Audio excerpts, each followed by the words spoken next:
صلی اللہ اجازت ہے ذکر شروع کیا جا سکتا. ذکر حضرت امام حسین ابن علی آج بھی غربت کی تصویر ہے. آج بھی حسین کو رونے کے لیے جہاں اجازتیں درکار ہیں وہاں حسین کو رونے کے لیے پابندیاں بھی درکار ہیں. لیکن حسین ہر دور میں ابھرنے کا نام ہے.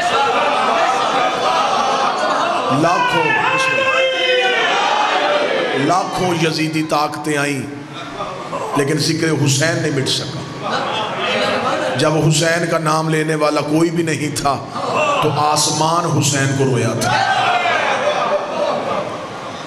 لہذا ذکر امام حسین ابن علی ہر دور میں مشکل کا نام رہا ہے. لیکن یہ بھی تاریخ کی حقیقتیں ہیں جو حسین مٹاتے ہیں وہ ہمیشہ مٹ جاتے ہیں. لہذا ذکر حسین پہ ہر طرح کی بندش کرنے سے پہلے ذرا تاریخ پڑھنی چاہیے کہ جو حسین ختم کرنے آئے تھے ان کا بنا کیا ہے. آج پوری دنیا کا معائنہ کر کے دیکھو, کتابوں کا مطالعہ کر کے دیکھو, یزید کی قبر کہیں نہیں, حجاج کی قبر کہیں نہیں, منصور دوان کی کہاں گیا, وہ حجاج بن یوسف کہاں گیا, وہ عباسی بادشاہ کہاں گئے, وہ اموی حکمران کہاں گئے. جس کی قبر پہ پانی چھوڑا اور حل چلایا اس کی قبر پہ آج بھی سجدہ ہو رہا ہے. اس کی قبر پہ کل بھی سلام تھا, اس کی ذری پہ آج بھی سلام ہے. جو مٹانے کے لیے آئے وہ ہمیشہ کے لیے مٹ گئے. یہ ذکر پابندیوں سے ختم نہیں ہونا. اس ذکر کا وارث تھا نہیں, اس کا وارث ہے. وارث حسین ابن علی.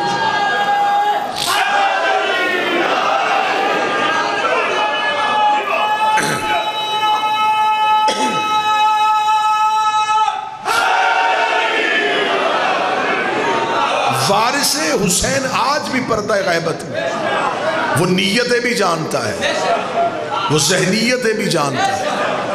لہٰذا ہماری تو دعا ہے میرا مالک حسین, کوئی ہمارا دشمن ہو تو ہم معاف کر سکتے ہیں, لیکن کوئی دشمن حسین کا ہو. لہٰذا امام حسین ابن علی برادران کی یہ محنت, یہ محبت, یہ عقیدت رسول کی بیٹی قبول فرمائے. جو رستے میں رکھنا اندازی کرنے والے تھے, سیدہ پہلی مجلس میں دعا کرتا ہوں انہیں نیست و نابود فرمائے. قابل ہدایت نہیں تو مالک نیست و نابود فرمائے. یہ ذکر ہے اس حسین بادشاہ کا جس نے ڈوبتے ہوئے دین کو سہارا دیا. نمازوں کی سانسیں اکھڑ رہی تھی, حسین علیہ السلام نے ہمیشہ کے لیے دین کو سربلندی عطا کر دی. خدا قرآن میں کہتا ہے کہ میں نے دین پہنچایا ہے تو حجت کے ذریعے سے. اللہ تو زمین پہ آیا نہیں, اس نے حجتوں کو بھیجا. حجتوں نے آ کے بتایا کہ اللہ ہے. توجہ اب آپ نے میری طرف رکھی ہے. حجتوں نے بتایا ہے کہ اللہ ہے. زمانے میں کسی کو خبر ہی نہیں تھی. سب سے پہلی حجت حضرت آدم دنیا میں آئی. یہ پہلا ہادی ہے انسانیت کا. اس نے انسان کو رہنا سکھایا, اس نے انسان کو بولنا سکھایا. اس نے زمانے میں آ کے بتایا کہ اللہ ہے. لوگوں نے کہا کیسے اللہ ہے, تیرے پاس کیا دلیل ہے. حضرت آدم نے ابھرتا ہوا سورج دکھایا, ڈوبتا ہوا چاند دکھایا, چلتی ہوئی ہوائیں دکھائیں, پہاڑوں کے ذریعے سمجھایا کہ یہ ساری چیزیں اس بات کی گواہ ہیں کہ انہیں کوئی نکالتا بھی ہے, انہیں کوئی چلاتا بھی ہے, انہیں کوئی برساتا بھی ہے. لوگوں کو دلیل دی اللہ کی نشانیوں کے ذریعے سے. اگلا نبی نوح آ گیا, لوگوں سے کہنے لگا کہو اللہ ہے. لوگوں نے کہا دلیل کیا ہے؟ اس نے کہا تندور سے نکلے گا پانی, جو بیٹھے گا میری کشتی میں وہ بچ جائے گا. لہٰذا یہ اس بات کی دلیل ہے کہ کوئی مارتا بھی ہے, کوئی زندہ بھی رکھتا ہے. اگلا نبی پھر دنیا میں آ گیا, اس نے کہا کہو اللہ ہے. لوگوں نے ابراہیم سے پوچھا تیرے پاس دلیل کیا ہے؟ اس کا نار نمرود کا گلزار ہو جائے. اس بات کی دلیل ہے کہ اللہ ہے. اسماعیل جیسا نبی آیا, اس نے کہا اللہ ہے. لوگوں نے کہا دلیل, اس نے کہا چھری کے نیچے سے زندہ اٹھا لے. اس بات کی دلیل ہے کہ کوئی بچانے والا ہے. موسیٰ جیسا نبی آیا, اس نے کہا اللہ ہے. لوگوں نے کہا دلیل؟ اس کا طور پہ گفتگو کرنا اس بات کی دلیل ہے کہ میں کلیم اللہ ہوں، اللہ مجھ سے باتیں کرتا ہے۔ عیسیٰ جیسا نبی آیا، اس نے کہا اللہ ہے۔ لوگوں نے کہا دلیل؟ اس نے کہا سولی پہ جا کے پھر لا الہ کی تسبیح پڑھنا اس بات کی دلیل ہے کہ اللہ ہے۔ ہر نبی نشانیوں سے بتاتا رہا اللہ ہے، اللہ ہے، اللہ ہے، واحد ہے۔ کوفے کے منبر پہ بیٹھا ابو طالب کا بیٹا علی نے کہا کوفے والوں اللہ ہے۔ لوگوں نے کہا دلیل؟ فرمایا میں انا حجت اللہ، مالک حسین زدہ، انا آیت اللہ، میں اللہ کی دلیل، میں بتا رہا ہوں کہ ہے۔ مجھے چیزوں سے سمجھانے کی ضرورت نہیں، مجھے دیکھو، چہرہ وجہ اللہ ہے، آنکھیں عین اللہ ہے، ہاتھ ید اللہ ہے، زبان لسان اللہ ہے۔ نبی زبان سے بتاتے رہے، علی عمل سے سکھاتا رہا۔ اور یہ خدا کا اصول ہے کہ جو اس کا تعارف کروائے خدا اپنے منکر معاف کر دیتا ہے، حجت کے منکر معاف نہیں کرتا۔ چلے میں نے پہلی حجت بتائی ہے تو پہلی حجت کا منکر بھی سنا دیتا۔ سب سے پہلی حجت آدم، جس نے انکار کیا وہ ابلیس۔ اس نے کہا میں سجدہ نہیں کروں، اس نے یہ نہیں کہا کہ میں اللہ کو سجدہ نہیں کروں، اس نے کہا میں آدم کو نہیں جھکوں۔ ابلیس نے اللہ کا انکار نہیں کیا تھا، ابلیس کل بھی یا اللہ مدد کا قائل تھا، جو بول سکے وہ زحمت فرماتا ہے۔ ابلیس آج بھی یا اللہ مدد کا قائل، اس نے اللہ کی مدد کا انکار نہیں کیا، اس نے آدم کا انکار کیا۔ خدا نے عبادت نہیں دیکھی، خدا نے سجدے نہیں دیکھے، خدا نے تسبیحیں نہیں دیکھی، جبکہ حیات القلوب علامہ مجلسی 6.5 لاکھ سال عبادت کی تھی اس نے، 50,000 سال کا ایک ایک سجدہ کیا تھا اس نے۔ خدا نے فوراً دربار سے نکال دیا، فَخْرُجْ لَعْنَتُ إِلَى يَوْمِ الدِّينِ، ابھی نکل جا، فوراً نکل جا، اب قیامت تک تجھ پہ میری لعنت رہے گی۔ میرے مالک یہ تو بہت بڑا نمازی تھا، تو نے اسے لعنتی کیسے بنا دیا؟ فرمایا اس لیے بنایا ہے کہ حجت بھی پہلی ہے، منکر بھی پہلا، حجت بھی پہلی ہے، انکار کرنے والا بھی پہلا۔ میرے مالک اس کے پاس نمازی، اس کے پاس اعمال، اس کے پاس سجدے، اگر بروز قیامت اس نے اپنی نمازیں آگے رکھ دی اور کہہ دیا مجھے نمازوں کی قیمت دے، تو کہاں سے قیمت دے گا؟ خدا نے کہا نمازیں ضائع ہو گئی، ختم ہو گئی تسبیحاں، ختم ہو گئی عبادت، اس لیے کہ اس نے حجت کا انکار کیا۔ خدا نے کہا میں نے اس کی نمازی لعنت بنا کے دنیا کو بتا دیا ہے۔ جب میں صفی اللہ کا منکر برداشت نہیں کرتا تو علی ولی اللہ کا منکر کیسے برداشت؟ جب میں بادشاہ حسین کو جب میں چھوٹی حجت کا منکر برداشت نہیں کرتا تو بڑی حجت کے منکر کو کیسے برداشت؟ آدم ہے چھوٹی حجت، علی ہے بڑی حجت۔ خاموشی کا بندھن توڑو تو میں اگلا جملہ کہوں، جو چھوٹی حجت کا انکار کرے وہ چھوٹا شیطان، جو بول سکے وہ زحمت فرمائے۔ جو چھوٹی حجت کا انکار کرے وہ چھوٹا شیطان، اور جو بہت بڑی حجت کا انکار کرے۔ ابلیس بھی لا الہ رکھنا چاہتا تھا آدم صفی اللہ کے بغیر، آج بھی بندے لا الہ رکھنا چاہتے ہیں علی ولی اللہ کے بغیر۔ اگر تو اس کی صرف لا الہ قبول تو پھر تو بھی قبول کروا۔ جب خدا نے پہلی حجت کا منکر معاف نہیں کیا، اور صرف یہ نہیں کہ خدا نے اسے کہا کہ قیامت والے دن تجھے سزا دوں گا، انسانوں کے لیے کہا کہ تمہیں قیامت والے دن، اسے ابھی سنا دی۔ اور جاتے ہوئے ابلیس کو خدا نے روک کے ایک سوال کیا جو قرآن میں، پھر سکلین شاہ جی مرشد علی شاہ جی میں وہ سوال پڑھنے لگا۔ عقیل شاہ جی خدا نے پوچھا یا ابلیسو ما منعک ان تسجد لما خلقت بیدی، ابلیس جاتے جاتے بتا تجھے کس نے منع کیا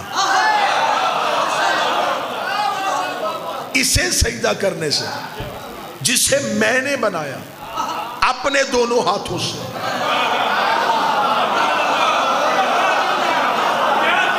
بادشاہ حسین عزت عطا فرما۔ تجھے کس نے منع کیا اسے سجدہ کرنے سے جسے میں نے بنایا؟ قرآن پڑھا ہے میں نے بیدیان، اپنے ایک ہاتھ سے نہیں، دونوں ہاتھوں سے۔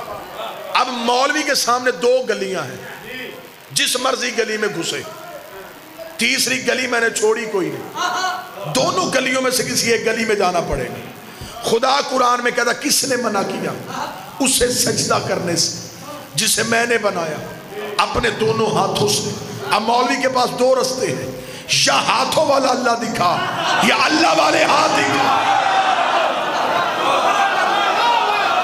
بادشاہ حسین نے ہاتھوں کو سلامت رکھے جو علی کے مقدمے پہ بطور گواہی کے درج ہوئے ہیں۔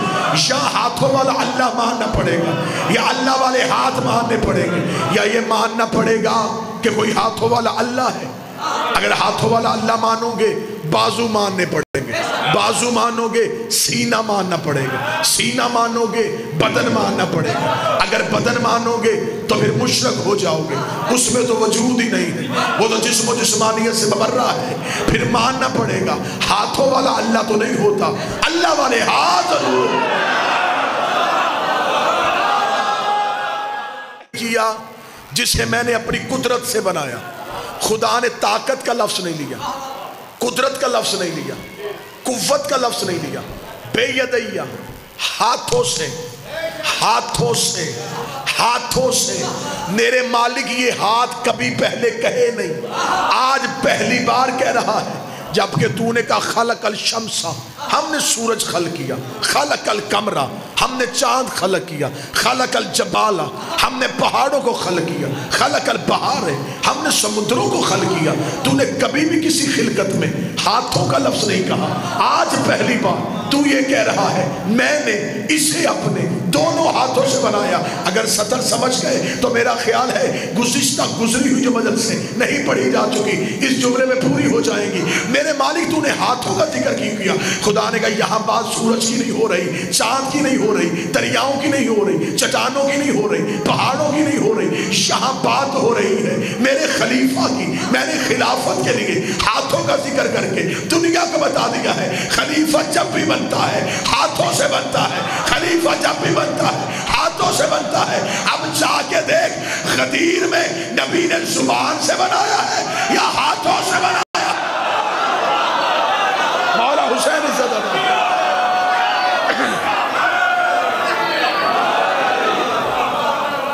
بسم اللہ۔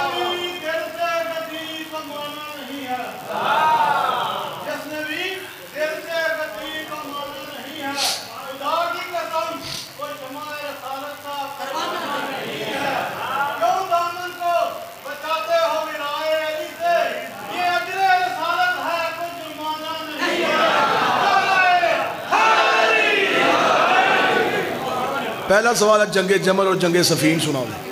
پابندی 7 دن بعد کھلی۔ موضوع کے متعلقہ جو بھی سوالات ہوں گے میں ان کا جواب ضرور دوں گا۔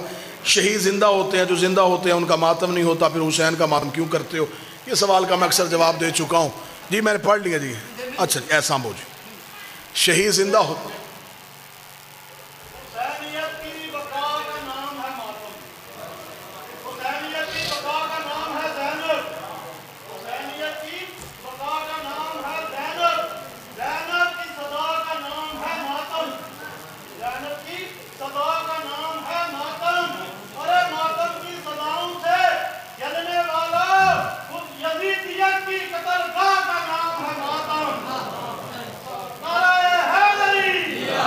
شہید زندہ ہوتے ہیں اور زندہ کا ماتم کیوں کرتے ہیں؟ مجھے تو آج تک مسلمانوں کی پالیسی سمجھ میں نہیں آئی۔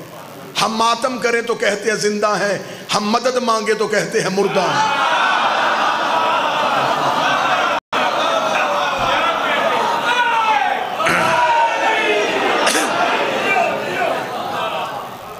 اگر ہم کہیں گے یہ زندہ ہیں تو پھر کہتے ہیں کہ نہیں جی مدد مانگتے ہو یہ تو مردہ ہے۔ خدا نے چھٹا پارا شروع یہاں سے کیا ہے، نہیں پسند کرتا اللہ اونچی آواز پہ رونا، مگر جہاں ظلم ہو وہاں اجازت۔ اگر تجھے زندہ کے ماتم کی اتنی تکلیف ہے، یعقوب کو پتا تھا کہ یوسف زندہ ہے،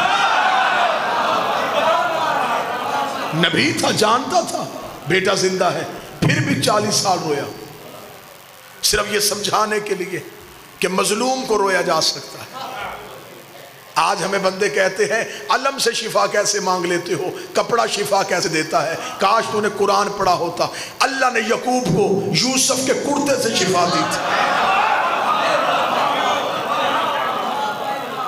لاکھوں دلائل، ہزاروں دلائل، جناب سارا کا چہرے پہ پیٹنا قرآن سے ثابت ہے۔ اگر کوئی بندہ کہے کہ نہیں یہ تو پچھلے نبیوں کی بات ہے، ہمارے نبی کے دور میں تو ایسا کچھ ہوا ہی نہیں، تو چلے پھر میں حوالہ لکھوا دیتا ہوں۔ حوالہ لکھ لیجئے، مدارج النبوہ، شاہ عبدالحق محدث دہلوی کی کتاب ہے، مذہب اہل سنت کی معتبر کتاب ہے۔ اس میں لکھا ہے جب جنگ احد میں رسول کے چچا حمزہ شہید ہو گئے اور احد کے شہداء کا ماتم مدینے میں ہو رہا تھا، اب جو لفظ بالکل لکھے ہیں میں وہ لفظ پڑھوں گا تاکہ کل کو کوئی ویڈیو کیمرے میں میری ویڈیو لے کے کتاب کے ساتھ ٹیلی کرے تو وہ یہ نہ کہے یہاں لفظ اور تھے، ممبر سے اور بیان کیے گئے۔ میں وہی لفظ پڑھتا ہوں جو شاہ عبدالحق محدث دہلوی لکھا ہے۔ انہوں نے کہا جب رسول مدینہ پہنچے تو پورا مدینہ ماتم کدا تھا۔ ماتم کدا کہتے ہیں ماتم کرنے والی جگہ، یا میں اس کا آسان لفظ کروں امام بارگاہ، پورا مدینہ ماتم کدا تھا۔ رسول نے صحابہ سے پوچھا یہ کس کا ماتم ہو رہا ہے؟ تو صحابہ نے کہا یا رسول اللہ یہ احد کے شہداء کے ورثہ اپنے شہداء کے لیے ماتم کر رہے ہیں۔ رسول نے ٹھنڈی آہ بھر کے، یہ محدث دہلوی کا لفظ، ٹھنڈی آہ بھر کے کہا ہائے میرے چچا حمزہ پہ ماتم کرنے والا کوئی نہیں۔ یہ کہہ کے رسول گھر گئے، انصار اپنے اپنے گھروں میں گئے، اپنی اپنی عورتوں کو بلایا، بچوں کو اکٹھا کیا اور رسول کے دروازے پہ لے کے آئے۔ میں جملے پڑھ رہا ہوں مدارج النبوہ سے۔ انصار صحابہ اپنی عورتوں کو لے کے رسول کے دروازے پہ آئے، پہلی ماتمی سنگت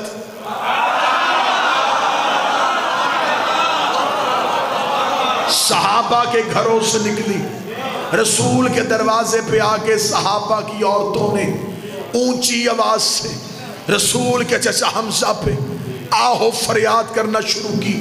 محدث دہلوی کہتے رسول اندر تھے، رسول نے پوچھا یہ میرے دروازے پہ کون رو رہا ہے؟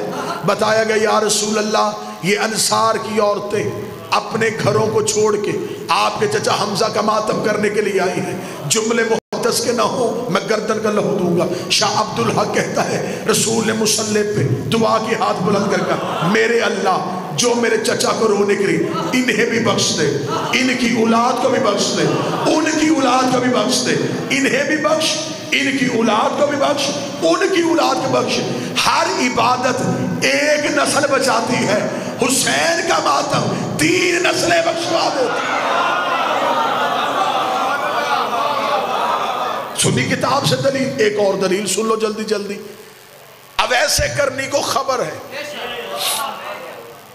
نبی زندہ ہے، صرف نبی کا دانت زخمی ہوا ہے، ٹوٹا نہیں۔ آج کے بعد نہ کہنا نبی کا دانت ٹوٹا، ٹوٹنا عیب ہے، رسول بے عیب۔ دانت ٹوٹ جاتا چہرے میں نقص آ جاتا، جہاں نقص ہو وہ کامل نہیں ہوگا۔ دندان مبارک زخمی ہوا، اویس کو خبر پہنچی، رہتا وہ کرن میں تھا، دیکھا پیغمبر کو تھا نہیں، پتھر اٹھایا، پہلا زخمی کیا، ذہن میں آیا کہ شاید نبی کا یہ نہ ہو، پھر دوسرا، پھر ذہن میں شاید یہ بھی نہ ہو، پھر تیسرا، سارے کے سارے توڑے، لہو منہ سے نکل رہا ہے، نبی بیٹھے ہیں مدینے میں، یکدم نبی کے جسم میں جھرجھری آئی۔ صحابہ نے کہا یا رسول اللہ کیا؟ رسول نے دیکھا میرے صحابیوں مجھے جنت کی خوشبو تمہارے گھروں سے نہیں کرن سے آ رہی ہے، مجھے جنت کی خوشبو کرن سے آ رہی ہے۔ صحابہ نے کہا یا رسول اللہ وہاں کون رہتا ہے؟ فرمایا اگر تم میں سے کوئی کرن جائے وہاں میرا ایک عاشق ہے، اس کا نام اویس ہے، اسے میرا سلام کہنا۔ میں بات سمجھا ہی نہیں سکا۔ محمد وہ ہے جسے اللہ سلام کر رہا ہے، نبی وہ ہے جو اپنے عاشق اور اپنے ماتمی کو سلام کر رہا ہے۔ نبی نے کسی صحابی سے نہیں کہا کہ جلدی جاؤ، تیز رفتار گھوڑا لے کے جاؤ، اویس کو گرفتار کرو، گرفتار کر کے لاؤ، میں زندہ تھا۔ اس نے زندہ کی یاد میں ماتم کیوں کیا؟ نبی نے کہا اسے جا کے خوشخبری دو کہ تمہیں نبی سلام کہہ رہا ہے۔ چل نبی نے تو محبت میں کہہ دیا تھا، خدا ہی کہہ دیتا کہ جسم میرا تھا، میں نے تجھے امانت دی، تو نے اسے زخمی کیوں کیا؟ خدا نے بھی لاڈ کی انتہا کر دی، خدا نے بھی جنت سے کیلا فرش پہ بھیج دیا کہ اب منہ میں دانت نہیں ہے، غذا نرم چاہیے، چبا نہیں سکتا، جنت سے کیلا، اویس کی محبت میں آیا۔ پھر تو مولوی کو مان لینا چاہیے نا، عشق میں ماتم کرو، لنگر کے انتظام خدا کرتا ہے۔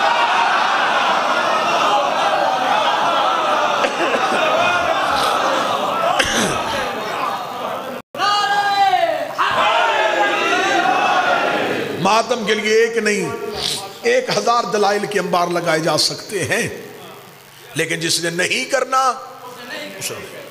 ماتم رسم نہیں، ماتم عشق۔ تیرا دل تڑپے کہ 2 ہاتھ سینے پہ مار، اسے ماتم کہتے ہیں۔ اب میں موضوع سے نہ ہٹوں، خدا نے کہا تجھے کس نے منع کیا؟ اسے سجدہ کرنے سے جسے میں نے بنایا اپنے دونوں ہاتھوں سے۔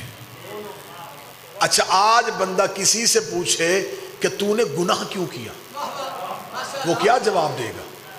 مجھے شیطان نے گمراہ کیا۔ اس کے علاوہ بندوں کے پاس بہانہ ہے ہی کوئی نہیں، جبکہ کئی گناہ ایسے ہوتے ہیں جو شیطان کو بھی علم نہیں ہو رہا، کیونکہ انسان خود اپنے روپ میں اب تو کسی شیطان کی صورت اختیار کر چکا۔ ہر ایک کہتا ہے کہ مجھے ابلیس نے گمراہ کیا۔ اللہ ابلیس سے پوچھ رہا ہے تجھے کس نے کیا؟ خدا ابلیس سے کہہ رہا ہے تجھے کس نے منع کیا؟ اب ابلیس نے جو وجہ بتائی وہ وجہ بھی قرآن سے پڑھنے لگا۔ جو وجہ بتائی یہ وجہ ابلیس کی ماں ہے، اس کا مطلب اس سے ابلیس کا وجود بنا۔ جو دلیل ابلیس نے دی یہ ابلیس سے بھی زیادہ خطرناک ہے۔ میں نے قرآن سے پڑھنی ہے دلیل، وعدہ آپ نے ایک کرنا ہے، قرآن سے دلیل میں پڑھوں گا، ذہن تیرا چھلانگ لگا کے ہر اس جگہ پہ جائے جہاں اب بھی یہ دلیل ہے،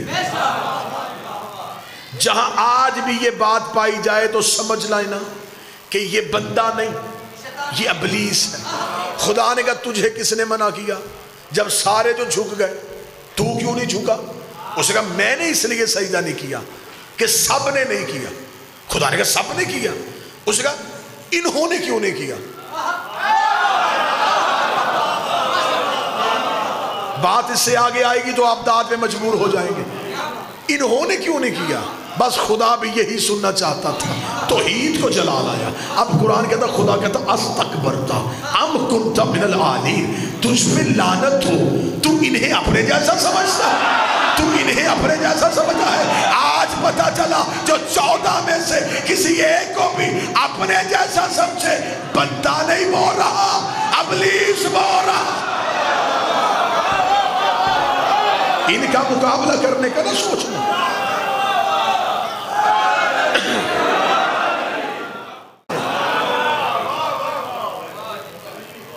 کیا تو جانتا ہے یہ کون ہے؟ ابلیس نے کہا میں نہیں جانتا۔ خدا نے کہا جسے معرفت ہی نہ ہو وہی ابلیس ہوتا ہے۔ صرف اللہ کو سجدے کرنے کا نام بندگی نہیں، معرفت پنجتن کا نام بندگی ہے۔ جب تو انہیں ہی نہیں پہچانتا تو تو نے مجھے کیسے پہچان لیا؟ خدا نے کہا اب بتاؤں کہ آدم کو سجدہ کیوں کروایا؟ کیوں کروایا؟ فرمایا یا آدمو انبیاءہم بے اسمائہم، آدم ذرا فرشتوں میں اٹھ کے کھڑا ہونا، ذرا سنا یہ کن کے نام. سجدہ عبادت کی وجہ سے آدم کو نہیں ہوا. آدم نے تو ایک بھی سجدہ نہیں کیا. حضرت آدم کا ایک سجدہ مجھے ثابت کرو. بغیر سجدے کے خدا نے فرشتوں کو سجدے پہ جھکا دیا. سجدہ آدم کو علم کی وجہ سے نہیں ہوا, عبادت کی وجہ سے نہیں ہوا, معرفت کی وجہ سے. علم فرشتوں کے پاس بھی تھا. خدا نے فرشتوں سے پوچھا تھا یہ پڑھ سکتے ہو نام کن کے ہیں؟ قرآن پڑھ رہا ہوں ابھی تک. فرشتوں نے کہا قالوا سبحانک لا علم لنا الا ما علمتنا انک انت العلیم الحکیم. پاک ہے تیری ذات, جتنا تو نے علم دیا ہمارے پاس اتنا ہی ہے. ہمیں نہ تو نے بتائے نہ ہم نے پوچھے. جاننے والا بھی تو ہے, حکمت والا بھی تو ہے. خدا نے کہا ہٹ جاؤ, اس لیے کہ تم اقرار کر گئے کہ تمہیں پتہ ہی نہیں. اکڑے تو نہیں, انکار تو نہیں کیا, یہی کہا کہ ہم نہیں جانتے. ہٹو. یا آدمو انبئہم باسمائہم. آدم تو پر یہ نام کن کے ہیں؟ آدم نے سر اٹھایا. آدم نے نہیں, تیرے میرے باپ نے سر اٹھایا, جد انسانیت نے سر اٹھایا. اور حلالی بیٹا ہوتا ہی وہ ہے جو باپ کے نقش قدم پہ چلے. فرمایا بتا یہ نام کن کے ہیں؟ آدم نے سر اٹھا کے کہا انت المحمود وحاذا محمد. تو محمود ہے, یہ محمد ہے. تو اعلیٰ ہے, یہ علی ہے. تو محسن ہے, یہ حسن ہے. تو قدیم الاحسان ہے, یہ حسین ہے. 2 دن اور آؤں گا, قرآن سر پہ رکھ, کتابوں کے انبار لگاؤں گا. ادھر اس میں سیدہ آیا. آدم جتنا جھک سکتا تھا اتنا جھکا. آدم جتنا جھک سکتا تھا اتنا جھکا. اور جھک کے کہنے لگا یہ وہ ہے جس کا نام لینے کی مجھے اجازت نہیں ہے, جس کا اسم لینے کی مجھے اجازت نہیں ہے. ادھر آدم نے اس میں سیدہ کی, تعظیم کی. خدا نے فرشتوں سے کہا اب آدم کو سجدہ کرو تاکہ میں دنیا کو بتاؤں جو زہرا کی عزت کرے وہ خلیفۃ اللہ ہوتا ہے, جو زہرا کی توہین کرے وہ لعنت اللہ.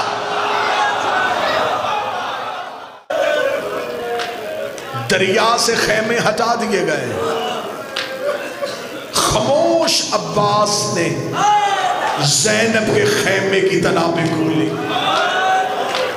جب زینب کے خیمے کی پہلی رسی میں غازی کا سر آیا, رو کے کہنے لگا سچ بتا تیری ماں نے میری دعا کیوں مانگی تھی؟ عالیہ دعا کر تیرے غازی کو موت آ جائے. زینب رو کے کہتی ہے عباس خیمہ کھولے گا یا میں باہر آؤں؟ رو کے کہنے لگا تیرے پردے کے اوپر عباس قربان ہو جائے. 3 دن کا مہمان ہے زہرا کا بیٹا. یہ امام بارگاہ میں 3 دن آئے گی حسین کی ماں.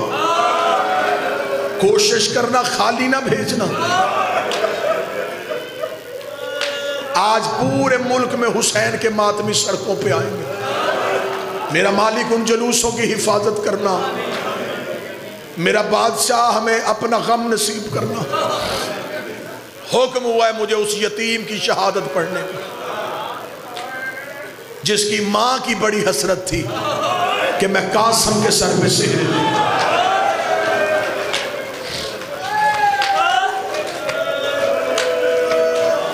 صدا سے معافی ماں کے ماتم کا جملہ کو. ہر ماں کی حسرت ہوتی ہے میرے بیٹے کی شادی ہو. ابھی بچپن میں ہوتا ہے تو اپنی زندگی مانگنا شروع کر دیتی. میرے اللہ زندہ رکھنا, بیٹے کے سر پہ سہرے دیکھنا. اب بہنیں بیٹیاں ماتم کر لیں گی. ہر ماں کی حسرت ہوتی ہے بیٹے کے سر پہ سہرا دیکھنا. بیوہ ماں کی حسرت زیادہ ہوتی ہے کیونکہ اس کا تو بیٹے کے سوا ہوتا بھی کوئی نہیں. وہ کہتی جلدی جوان ہو, میں نے باپ بن کے پالا ہے, ایک بار لال کی خوشیاں دیکھ. بکواس کرتا ہے وہ کمینہ جو کہتا ہے کہ قاسم کی مہندی کہاں سے آ گئی. وہ حسرت تو ہے نا فروا کی, پوری کربلا حسرت ہے. ہم سبیلے کیوں لگاتے ہیں؟ کربلا میں تو پانی نہیں تھا. ابھی انہی دنوں میں بکواس کریں گے کچھ بندے، یہ مہندی کیوں نکالتے ہو؟ کربلا میں تو مہندی نہیں تھی، تو سبیلے کیوں لگاتے ہو؟ کربلا میں تو پیاز تھی۔ لیکن یہ حسرت ہے کہ وہاں کسی نے نہیں پینے دیا، ہم پلاتے۔ حسین تجھے بھوکا رکھا گیا، ہم کھانا کھلاتے۔ حسین تجھے زخمی کیا گیا، ہم اپنے بدن زخمی کرتے۔ مہندی بھی حسرت ہے، فروا تیرے بیٹے کی اٹھنے کسی نے نہیں دی، یہ دیکھ ہم بارگاہ میں تیرے بیٹے کی مہندی لے کے۔ کوشش کرنا، سادات و غیر سادات سے معافی مانگ۔ 13 سال کا شہزادہ حسن کا یتیم، جب مولا حسن کو زہر ملی نا تو 3.5 سال عمر تھی جناب قاسم کی۔ جب جناب حسن کو زہر ملی تو روکے کا فروا میرا قاسم جگا۔ قاسم کو لا کے ماں نے باپ کے سینے پہ لٹایا، 3.5 سال کا شہزادہ۔ چلے رونے کے لیے جملہ بدل دیتا ہوں، قاسم کی اتنی ہی عمر تھی جتنی کربلا میں سکینہ کی عمر تھی۔ حسن نے بیٹے کے سر پر ریت ڈالی، گرے بان چاک کیا، حسین کو بلایا، روکے گا حسین میں جا رہا ہوں، میرے بعد میرے قاسم کا خیال رکھنا۔ حسین ایک احسان کرنا مجھ پہ، جب دین پہ مشکل بنے اسے حسن سمجھ لیں۔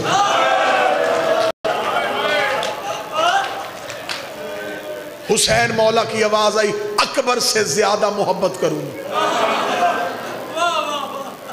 کتابیں کہتی ہیں مولا حسین نے ایک خط لکھا، وہ تویز قاسم کے بازو میں باندھا، ماں سے کہا قاسم کی اگر حسین نہ مانے تو اسے یہ تویز دکھانا۔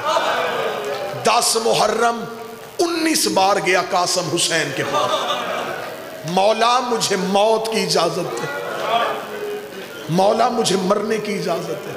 بلکہ یہاں مجھے جملہ یاد آ گیا، شب عاشور ہر ماں قربانی تیار کر رہی تھی، جناب علی اکبر اور حضرت عباس خیام کا پہرہ دے رہے تھے۔ عباس کہتے اکبر کل سجے گا یہاں مقتل، سب سے پہلے میدان میں جاؤں گا۔ اکبر کہتا نا چاچا غازی، تیرے جانے سے میرے بابے کی کمر ٹوٹ جائے گی، تیرے آسرے پہ علی کی بیٹیوں نے مدینہ چھوڑا، چاچا صبح سب سے پہلے میں جاؤں گا۔ اتنا کہنا تھا عباس گرجے، روکا نا اکبر، تیرے جانے سے میرے مولا کی آنکھوں کی بینائی چلی جائے گی، تیرے جانے سے حسین بڑا غمگین ہوگا۔ اکبر کہتا تھا میں جاؤں گا، عباس کہتے تھے میں جاؤں گا۔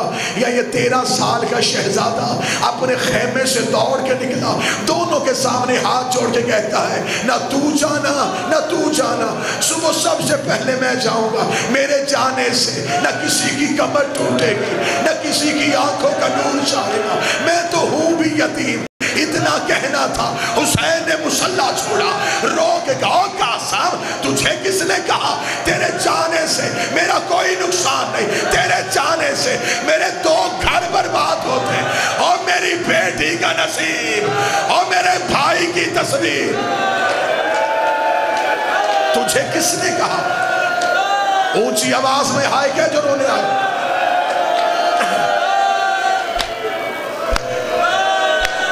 تجھے کس نے کہا تیرے جانے سے کوئی نقصان، 2 گھر برباد ہو جائیں۔ آخری بار جب جناب قاسم آئے نا، مولا دے اجازت، حسین نہ مانے، روتا ہوا گیا ماں کے خیمے میں، رو کہتا اماں یتیم کی کوئی نہیں سن رہا، 19 بار گیا ہوں چچا حسین کے پاس، اجازت نہیں دے رہے۔ بی بی کی آواز ہے قاسم قریب آ، قاسم کے بازو سے تویز کھولا، بیٹے کا ہاتھ پکڑا، حسین ٹیلے پہ تھے، حسین نے حسن کی بیوی بیوہ کو آتے دیکھا، حسین نے یوں قبضہ تلوار سے سر اٹھایا، رو کے کہتے ماں کی جتنی احترام دیتی کیوں خود چل کے آئی ہے۔ قاسم سامنے کھڑا کر کے کہتی ہے کیا اس کے مرنے کی اجازت نہیں مل سکتی؟ حسین نے منہ مدینے کی طرف کیا، روکے گا حسن تیری قربانی قبول ہونے لگی۔ مولا نے قاسم کو سینے سے لگایا، سینے سے لگا کے کہا قاسم بتا تیرے نزدیک موت کیسی؟ قاسم کی آواز شہد سے زیادہ میٹھی۔ مولا آنکھوں کے سامنے تیرے شہباز مارے جا رہے ہیں، مجھے اجازت دے میں زمانے کو بتاؤں میں حسن کا بیٹا۔ قاسم گھوڑے پہ آیا، مشکل سے پاؤں رکابوں تک پہنچے، عباس نے گھوڑے کی زین پہ بٹھایا، عباس نے ماتھے کا بوسہ لیا، روگا پہلی بار جا رہا ہے میدان جنگ میں، نظر ٹیلے پہ میری طرف رکھنا، جیسے میں کہوں ویسے جنگ کرنا۔ عباس ٹیلے پہ چلا گیا، قاسم ماں کے خیمے میں آیا، ماں دروازے پہ آ کے کھڑی ہوئی، روکا دی تاریخ نے الزام لگانا ہے تیرے باپ پہ، حسن کو لڑنا نہیں آتا تھا، قاسم آج ایسے جنگ کرنا لوگوں کو پتہ چل جائے حسن کا بیٹا بھی شجاع تھا۔ کتابیں کہتی ہیں وہاں سے 4 بے غیرت آئے، قاسم نے پہلے ہی حملے پہ قربان کر دی، جیسے جیسے آتے رہے قاسم سروں کے گھر لگاتا رہا۔ ادھر قاسم دریائے فرات کے کنارے پہ آیا، فرات کا گھاٹ خالی کروایا، ماں دروازے پہ آ کے کہتی غازی قاسم سے کہ پانی نہ پینا، حسین کی سکینہ پیاسی، قاسم میری وفا پہ فرق آ جائے۔ کتابیں کہتی ہیں ادھر سے قاسم کا میدان میں آنا تھا، عباس ٹیلے پہ تھے، عباس ٹیلے پہ حسین غازی کو دیکھ رہے تھے، فضہ دروازے پہ تھی، زینب مسلح پہ تھی، یا یک لخت قاسم کی آواز آئی، اماں میں گھوڑے سے گر گیا۔ قاسم کا اتنا کہنا تھا، عباس مقتل کی جانب دوڑنے لگے، حسین کی آواز رک غازی میں قاسم کو لینے کے لیے رکھ میرے سر پہ قرآن۔ ادھر سے بغیرت نے اعلان کیا حسین کی آنے سے پہلے مشرق کے گھوڑے مغرب دوڑاؤ، مغرب کے گھوڑے مشرق دوڑاؤ، چاروں طرف سے گھوڑے دوڑنے شروع ہوئے۔ حسین نے سر سے عمامہ اتارا، چادر بنائی، قاسم کی لاش کے ٹکڑے، رو رو کے کہا قاسم مجھے آواز دے، چاچا غریب ہو۔ حجرکم الحج، قاسم آواز دے۔ کہیں سے لاش نظر نہیں آئی، کہیں سے لاش نظر نہ آئی۔ حسین نے غربت کی کمر کو سیدھا کیا، جب کہیں قاسم کی لاش نظر نہیں آئی حسین روکے تھا، چاچا بن کے نہیں امام بن کے بلا رہا ہوں، مجھے آواز دے تو مر جائے یا میں مروں۔ امام بن کے حکم دینا تھا یا گھوڑوں کے سموں کے نیچے سے آواز آئی چاچا تیرا حسین یہاں، او تیرا قاسم تقسیم ہو۔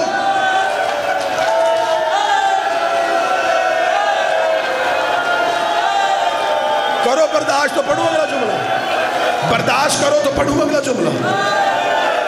حسین نے، میں غلط پڑھوں میں بی بی کا مجرم بنوں، حسین نے قاسم کی لاش، مشکل روایت جگر سنبھال کے روایت سننا، پوری ذمہ داری کے ساتھ پڑھنے لگا۔ حسین نے قاسم کی لاش مقتل سے چنی نہیں،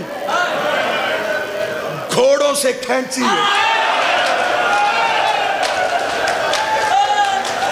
رو رو کے کہتا میرا لال واپس کرو، او میرے حسن کا یتیم۔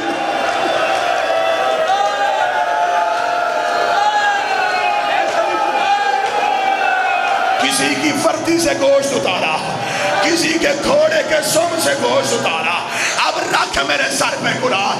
حسین نے قاسم کی لاش ایسے نہیں اٹھائی، ایسے نہیں اٹھائی، گٹھڑی سینے سے لگائی، روک دے زینب فروا سے کہے دروازے پہ آ، تیرے قاسم کی بارات۔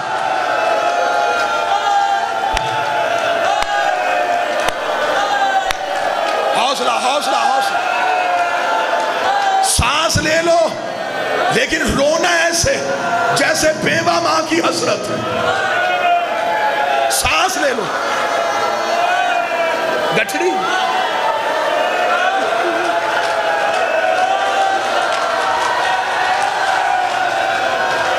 یہ آ گیا غریب کا زہرا، سر پہ قرآن رکھ کے بتا